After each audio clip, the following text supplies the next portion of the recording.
Tom's Terribly Trivial Tuesday Tidbits. Today. We just can't catch a break. No. You know, this song, I hated it in high school, and I hate it now. Okay, so I heard you talking with the morning crew this morning about how it's the 100-and-somethingest day we've been below 40 degrees. The last time we saw 40 degrees was November? Yeah, early November. We hit 40. I think we also hit 50 in early November and 60. So we had a good stretch of weather in early November, and then it's been all downhill. So I think 118 straight days without reaching 40. I think that puts us somewhere in the top 10. And I can't remember. Daryl had that stat. I can't remember if we have to go through 130, was 130 it? To get top 5? And that's going to be easy. You know, there's no problem with that. We No only have problem. to go 13 more days without hitting 40. It's in the bag. We're not going to see 40. Easily not going to see 40. The conversation this morning was that the St. Patrick's Day parade is coming up on Saturday, and she's going to be a cold. Laugh I wanted to hear. No, not at all. She's going to be a cold one. Well, the thing about St. Patrick's Day is that you can have 60 degrees. You can also have what I think is going to happen. Snow. Yeah. It's going to feel wind. like the Holiday Lights parade in March. The only difference being the days are longer. Otherwise, you can't tell the difference, right? I mean, yeah, we got snow to forecast Saturday. We got this thing. We got another one tomorrow night through Friday morning. Then we got the weekend one. And there could be maybe something coming next week again. So we are in winter. I know the calendar says March, but absolutely zero. Below the donut signs of Christmas. Of spring. Feels like it, doesn't it? Ho, ho, ho, yeah. Can we take a brief step back? And I know that no one wants to talk about weather after it's already happened, but how did we luck out in the metro area so much on Sunday? Yeah, well, okay. When I was working Friday, we were still a couple days out, and I was basically hammering the point home that there will be snow somewhere in the Dakotas and Minnesota of substance, and it did happen around Bismarck. And I said it could reach here, in which case I don't think we get as much as Bismarck. I thought we get a couple inches of snowfall here. Didn't even do that. The sharp cutoff was roughly from, if I can estimate, halfway between Valley City and Jamestown down to around Lisbon, and from there over to maybe around Barnesville. Wow. But north of there, nothing. And that's what's so tough about these things, guys. You get this 8 to 10 inches or so in Bismarck, then you go a few miles in this other direction, 8 to 10 flakes. You know, it's really, really difficult. And we had one of those the time before here, too. Right. Yeah. Well, last week we were talking about, you said it was a very narrow band. Right. Right? And so, and I'm not talking about a bunch of thin musicians. I'm talking about a narrow band of... Thank you. I'm here all week. Tip your waitress. Well, I used to like a band called Magic Slim and the Teardrops, but that's a whole different story. Right. That's for a different tidbit segment, I imagine. I just feel like I'm going to say we're lucky because I put new gas in my snowblower. I was ready to tackle it again. And it was amazing as I watched that radar, and it just sort of decided like, no, I'm not going to swing into Fargo-Moorhead. No, it missed us, and that's okay. I'm really happy that it did.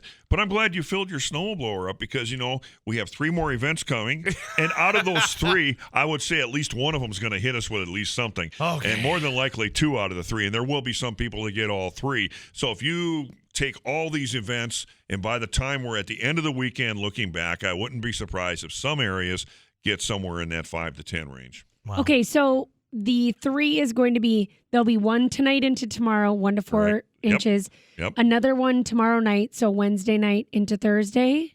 Tomorrow night, probably after midnight, up until very early Friday morning. Very early. And then another coming in on Saturday. Just in time for your parade. Yeah, this is going to be great. This sounds wonderful. So excited about this. You think she's serious? Sounds wonderful. Well, I think she's trying to have a positive serious attitude. Not serious Tongue at all, in cheek. people. Okay, what about the blowing? Because it's the drifting that's really killing me. Are we going to expect some high winds with this? No. Or is it going to be just a nice snowfall? This one will be, as you just called it, a nice snowfall, if there is such a thing. We'll go with that right now. Not much wind. Tomorrow night through Thursday night and also in early Friday, that'll have more wind.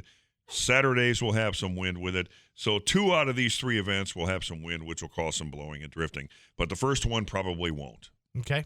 And I think we can handle that. Right now we're at 43.8 inches of snow here, okay? And we're running about 3.5 inches above average. The question has been asked of me many times. Okay, how does this compare with 96, 97? Because you look out the door, you see all this snow piled up, and you're wondering, man, this has never happened before. Well, let me clue you on this. On this date in 1996-97 winter, which would be March 7th, 1997, compared to 43.8 that we have now, we had 99.6. Holy moly! Do the quick math. That's almost 5 feet more. Oh. And we ended up at 117. So it's not even in the same neighborhood as 96, 97. And Bismarck, by the way, is at 82.1 right now. Their all-time snowiest winter is 101.6 in the same year that we had ours. And I think they're in 6th or 7th place right now. So if they keep getting what I think they're going to keep getting, they may get a new record there. Oh, wow. So okay. Bismarck has been getting pounded all winter.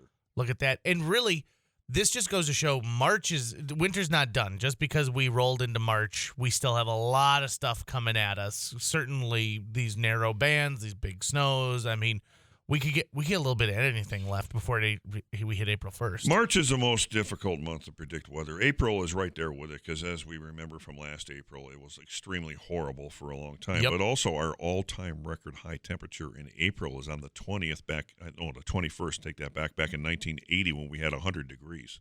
So you can get the type of April we had last year versus 100 degrees. That's how variable April is. I don't think it's going to be that warm this year. I'm just giving you a hint. I mean, I don't know what I would do with a 100-degree day in April. I'd go out and enjoy it. You think so? Because I love 100 degrees. It's still a little mushy out there, right? I mean, well, dry it out, wouldn't it? Here's the assumption that has to be run with a temperature of 100 in April. There cannot be any snow on the ground. So it had to be an open winter or an open spring. So therefore, it heated up quickly, and all kinds of different meteorological factors kicked in to allow the temperature to do that. That's extremely freaky. You're probably never going to see that again. Here's an interesting question in our text club for you, Tom. Yeah. This is 35270, the KFGO text club, brought to you by Adventure RV.